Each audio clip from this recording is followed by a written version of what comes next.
नवीन वर्षाच्या सुरुवातीला नागपूरसह विदर्भातील हवामानात बदल होण्याची शक्यता आहे। नागपुरात 30 डिसेंबर ते 3 जानेवारी दरम्यान पाऊस पडण्याची ही शक्यता हवामान विभागाने वर्तवली आहे। हवामान खात्यानुसार 29 डिसेंबर पासून पश्चिमी विक्षोभ तयार होत असून त्याचा विदर्भावर परिणाम होण्याची शक्यता आहे।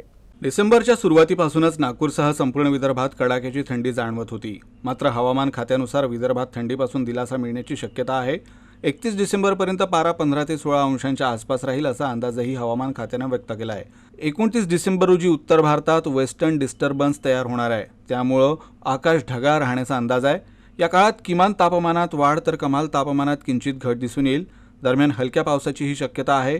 3 जानेवारी दरम्यान विदर्भातील सर्व जिल्ह्यांमध्ये हलका ते मध्यम स्वरूपाचा पाऊस पडू शकतो।